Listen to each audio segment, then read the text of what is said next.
जय श्री कृष्ण। मैं ब्रह्मा, सारे देवता और विशुद्ध हृदय वाले ऋषि मुनि सब प्रकार से और सर्वात्म भाव से आपके शरणागत हैं, क्योंकि आप ही हम लोगों के आत्मा, प्रियतम और ईश्वर हैं। आप जगत की उत्पत्ति, स्थिति और प्रलय के कारण हैं। आप सब में सम, परम शांत, सबके सुहृद आत्मा और इष्ट देव हैं।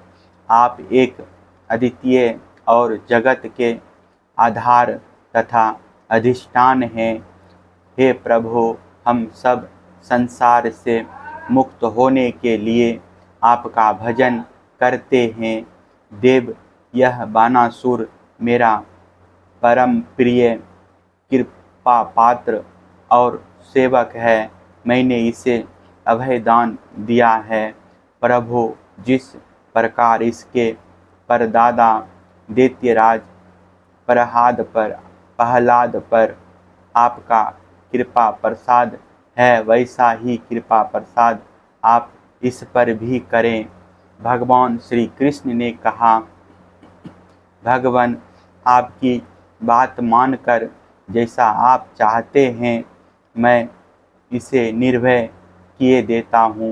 आपने पहले इसके संबंध में जैसा निश्चय किया था, मैंने इसकी भुजाएं काटकर उसी का अनुमोदन किया है।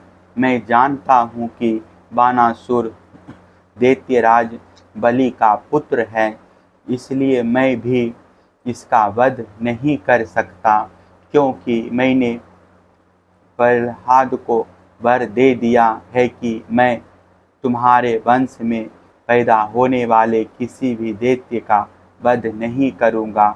इसका घमंड चूर करने के लिए ही मैंने इसकी भुजाएं काट दी है। इसकी बहुत बड़ी सेना पृथ्वी के लिए भार हो रही थी, इसीलिए मैंने इसका संहार कर दिया है। अब इसकी 4 भुजाएं बच रही है, ये अजर अमर बनी रहेगी। यह वानासुर आपके पार्षदों में मुख्य होगा। अब इसको किसी से किसी प्रकार का भय नहीं है।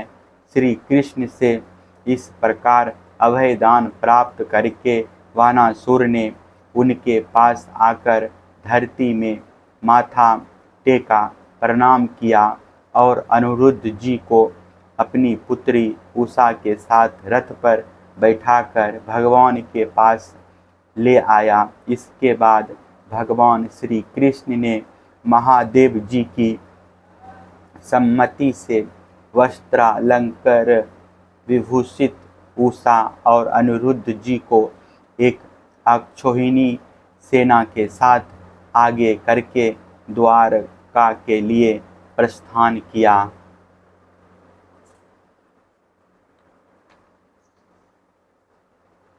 इधर द्वारका में भगवान श्री कृष्ण आदि के शुभ गमन का समाचार सुनकर झाड़ियों और तोरणों से नगर का कोना कोना सजा दिया गया। बड़ी बड़ी सड़कों और चौराहों को चंदन मिश्रित जल से सींच दिया गया।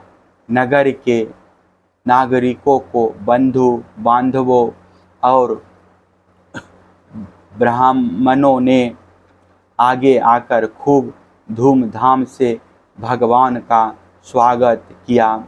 उस समय शंख, नगारों और ढोलों की तुमुल ध्वनि हो रही थी। इस प्रकार भगवान श्री कृष्ण ने अपनी राजधानी में प्रवेश किया। परीक्षित, जो पुरुष श्री शंकर जी के साथ भगवान श्री कृष्ण का युद्ध और उनकी विजय की कथा का प्राप्त काल उठकर स्मरण करता है, उसकी पराजय नहीं होती।